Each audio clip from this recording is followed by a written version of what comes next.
Con un bot di Telegram è possibile mostrare all'utente una serie di bottoni cliccabili che effettuano un'azione.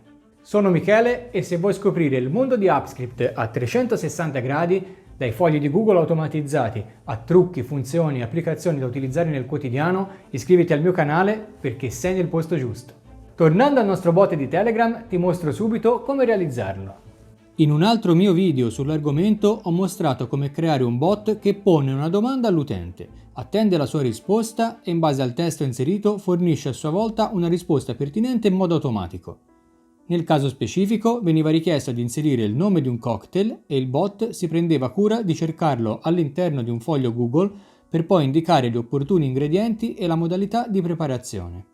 Sullo stesso principio voglio mostrarti come adattare il codice affinché l'utente possa visualizzare, insieme al messaggio del bot, una tastiera virtuale con una serie di bottoni dove gli basterà cliccare su uno di essi per scegliere la sua risposta, appunto il nome del cocktail di suo interesse. Questa funzionalità prende il nome di Inline Keyboard, appunto tastiera in linea.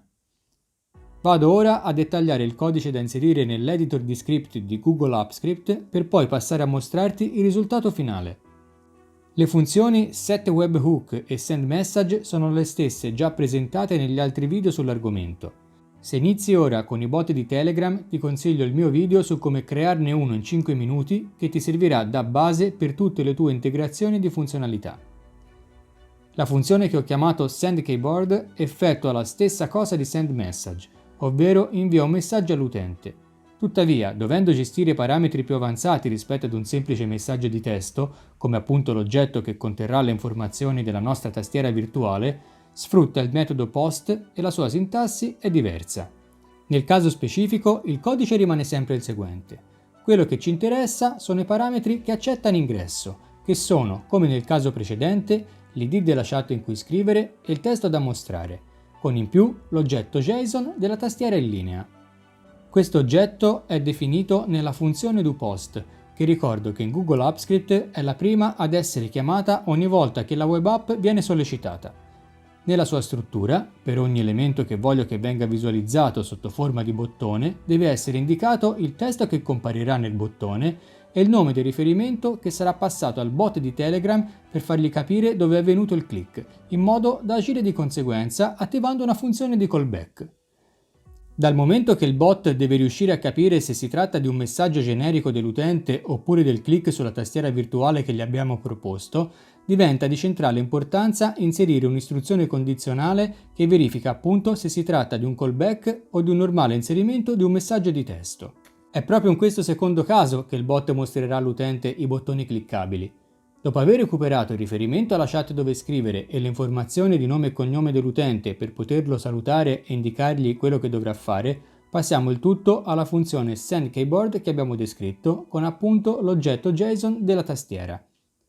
A questo punto quello che succederà nella chat di Telegram sarà mostrare il messaggio di testo appena visto e una serie di bottoni cliccabili contenenti i nomi degli aperitivi, ovvero questo risultato. Il bot rimarrà in attesa della scelta dell'utente. Se questo cliccherà su uno dei bottoni, verrà attivata la relativa funzione di callback. Come nel caso precedente, da notare che la sintassi è simile, ma si basa su un oggetto diverso, che è appunto la callback query e non il message. Andiamo a recuperare l'id della chat e le informazioni dell'utente, nonché il riferimento del bottone cliccato, che nel mio caso ho impostato uguale al nome del cocktail per facilitarmi il lavoro. Tutto il blocco successivo è la logica che permette allo script di cercare il nome del cocktail nel foglio di Google, recuperare le informazioni associate per mostrarle all'utente e salvare la scelta effettuata all'interno del foglio stesso. Si tratta del medesimo codice già descritto nel mio precedente video sui bot di Telegram. Per completezza ne riepilogo i passaggi. Abbiamo l'id dello spreadsheet al quale riferirsi, l'opportuno foglio con le informazioni sui cocktail ed il range, ovvero l'intervallo di celle che contengono i relativi dati. In questo modo sto dicendo di partire dalla prima riga e dalla prima colonna e considerare tutte le righe e tutte le colonne valorizzate nel foglio 2. Recupero i valori dalle celle e ne determino la lunghezza.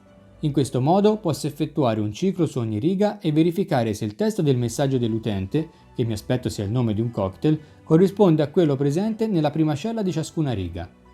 In caso di corrispondenza rilevata, costruisce la risposta da fornire concatenando il valore della seconda colonna, gli ingredienti, e quello della terza colonna, le istruzioni di preparazione. Una volta uscito dal ciclo, invia la risposta nella chat e salva nel foglio 1 la scelta effettuata dall'utente. Non resta altro che effettuare il deployment di una nuova versione dell'applicazione da Gestisci deployment. Se invece è la prima volta che pubblichi l'app, dovrai prima eseguire una funzione manualmente per avviare il processo di autorizzazione e successivamente effettuare un nuovo deployment. Vediamo il risultato dal vivo.